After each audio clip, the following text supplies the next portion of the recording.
All right, what's up, ladies and gentlemen? It's Super here, and welcome to another Injustice 3 video. So, I had an idea to talk about what I think would make Mortal Kombat 13 successful after what a lot of people are calling the failure of Mortal Kombat 1. What would make MK13 successful? Positives and negatives carrying over from the last game. But then I uploaded my video, and a lot of people, or my previous video talking about MK13 makes the most sense, and still a lot of people really want Injustice 3. And I did mention, I feel like Injustice 3, in my opinion, is still the most likely scenario for the next NetherRealm game. Eventually, we're going to get MK13 no matter what. It might take years, but we're going to get it no matter what. So I'll be doing that video after this one, or like in the next few days. But right now, I want to talk about what would make Injustice 3 a success. Now, sales wise, you can never predict that. The only thing you know is that Injustice 2 didn't really sell that well compared to Mortal Kombat. Injustice 1 similar. But as far as player happiness, I think these things would make players happy. All right, so what we're going to talk about is bad things and good things that could be carried over from Injustice 2, and new things you could add to the game instead of things that were in Injustice 2. So let's talk about a good one first. Obviously, the gear system. I think Injustice 2 was that big introduction to the gear system in modern NetherRealm games, and the gear system has pretty much stayed ever since Injustice 2. And funny enough, the gear system in MK1 does not even compare to the amount of gear that you can unlock in Injustice 2. Like the replayability, grinding out gear for Injustice 2 was crazy. Some people don't even have the Staff of Grayson, which is a custom attack, custom move that you could only use in player matches.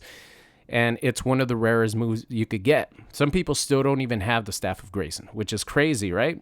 There's so much replayability because the gear system is so huge. And I know a lot of gear pieces kind of look similar. Maybe they could cut back on that a little bit. But yeah, the gear system in Injustice 2, some people will call it perfection. I don't know which one is better. I think Injustice 2 has the best gear system. Even, MK11 kind of reduce the amount of duplicates you get, or the amount of like similar items you get. But just the sheer amount of gear that you get in Injustice 2 is pretty crazy. So the bad, in my opinion, with that is the fact that you have to unlock these through mother boxes.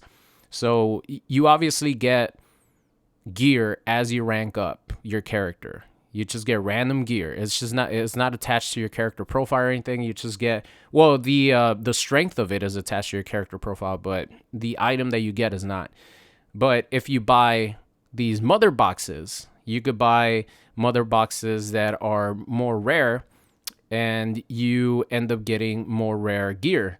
I think this mother box concept and sort of like the RNG is what was holding back having like a perfect gear system. I feel like just give gear depending on what level your character goes up to. Shit, make it like the top gear. If you really want to have a grind session, have the top gear be at level 100. But I feel like the mother boxes kind of hold that back, because I don't think you're ever going to complete your character's, the amount of gear that you get, because of the mother box system. So I feel like the mother box system really sucks. And I feel like they should keep the multiverses the way it is. It allows you to be able to have some variety in single player. And another really good feature that they had in Injustice 2 is your AI could actually play for you in these multiverse worlds, meaning that you could just leave your game on and your character will grind out gear, grind out mother boxes, grind out points, and you don't have to do it because it is a grind. Some people don't want to, grind out the single player content. So I think, get rid of the mother box system and obviously keep the multiverse aspect of the game. and then you'll have a perfect replayability, full of gear game. All right, so now let's move on to gameplay. So obviously the thing that was introduced in Injustice 1 that is unique to the Injustice franchise is the trait. And I feel like the trait is something that's so iconic with Injustice that it has to stay. Some people call it the gimmick button because every character has their own unique trait that they could use in order to, differentiate their playstyles from other characters. Even zoning characters have different traits. I think the trait system was like genius, having that gimmick button, each like unique to each character. I think that was such a smart move. So that has to stay for the next Injustice game. Now, this right here is where everything has to change. As far as the movements, I think the movement in Injustice 2 is so clunky. It's so bad. Your character forward dashes and back dashes without you being able to cancel the dash, meaning that it limits how you could move and maneuver your character. And here's another bad one for you.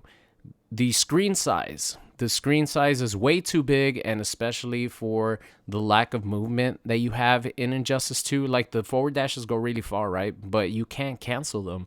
You could do a meter burn roll, but there's still recovery frames. You'll get caught. And if you're fighting someone who knows you want to forward dash, they could wait for you to forward dash and punish you for it. But this is where they're going to have to overhaul their entire system, because if Injustice 2 were to have like Mortal Kombat 9 movement or Mortal Kombat 1 movement, even though, Mortal Kombat 1 is way slower than MK9. But just as far as like being able to cancel your dash, stuff like that, I think MK1 is still pretty smooth in that department. So if they had movement like that, it would have been a way smoother game. I think it would have been a more popular game because people wouldn't have been able to get zoned out as much because the movement is just so much more improved if they added the ability to cancel your forward dash and back dash with a normal attack. Like, I feel like they're never going to have a run button in Injustice game. I don't think that's going to happen. But if they change up their movement to resemble Mortal Kombat 9, for example, the game, no matter what, is going to be so much more improved, because if they keep the same movement that Injustice 2 had, it's going to be a complete disaster, in my opinion, because, man, it was so annoying having to maneuver without being able to cancel your dash, because you just have to walk it down, crouch, walk it down, crouch, walk it down, crouch, when you're trying to avoid projectiles. When you're trying to punish, someone whiffs a move, you try to forward dash, they recover faster than you do from your dash. So the movement is like one of the biggest things about Injustice 2 that I never liked. So I know that they're going to have to just completely overhaul the movement system in Injustice 2. And I think the last thing that I really didn't like as much is the combo system, because a lot of combos sort of had the same structure. So I'll give you guys an example. You hit someone with a combo string, you do one of your specials, you meter burn it, they get launched, and then you do a back 3 or forward 3, and then you finish your combo. Like, a lot of that was pretty much for every character. So I feel like they should still keep the back 3, the wall bounce, but they should overhaul their combo system to be more like Mortal Kombat 1.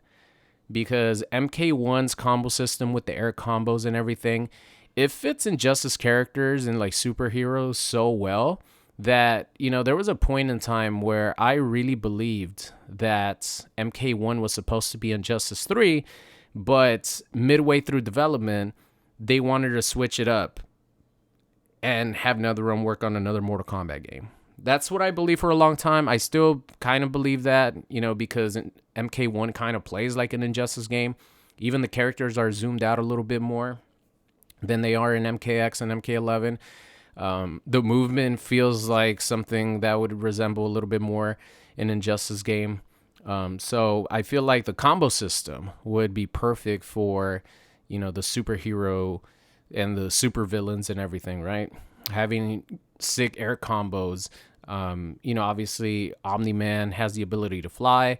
They use it in a specific way, and then you have Homelander who has the ability to fly, and they really go all out on that. So two characters that kind of resemble Superman have different ways that they sort of use their flight mechanic, and they could just mix and match like that for Superman. They can make him more like Homelander. You can do fly on fly combos and stuff. So the options are limitless when it comes to creativity for the developers, as far as if you have a combo system like MK1 that is just open. Like, they literally said that they opened up the combo system in MK1, which they did, even with no cameos. So I'm not talking about cameos, guys, all right? I should have probably mentioned that at the start. I'm talking about a 1v1 fighting game. No cameos, but the combo system of MK1, where you have attacks that are meterless that capture you. You have air combos. And then if you add the back threes and forward threes that characters have to sort of, if you want to launch your opponent and make the combos unclashable, you do your back three, forward three, stuff like that instead of finishing your traditional combo. And you have that variety instead of just having sort of every character do a combo string, capture, back three, jump three, combo finisher. So I feel like that, in my opinion, is the most important thing. Obviously, gameplay. Screen size needs to get smaller. Not saying that it needs to be tiny, but it definitely needs to get smaller. And the movement has to be improved to make it more like an MK9, MK11. Did a really good job with the wave dashing, stuff like that. I think this match just finished. I'm about to finish the commentary right now. But yeah, that's the ending. Pretty much, I think the most important things to make Injustice 3 a success is keep the gear system, keep the single player aspects with the multiverse worlds, and they really need to overhaul the gameplay and make it more fluid, more fun, open combo system to fit, the superheroes. And Injustice 3 will be an incredible success with the fans. I don't know, like I said, sales-wise, you never know. It probably won't do not even close to as good as a Mortal Kombat game, but the fans will be happy, and NetherRealm will, be in good standing with the fans, because right now with MK1, they're definitely not. So that's going to be it for today's video. If I missed anything that you think would make Injustice 3 even better, let me know down below in the comment section. But that's it for me. I love you all, and I'll see you guys next time.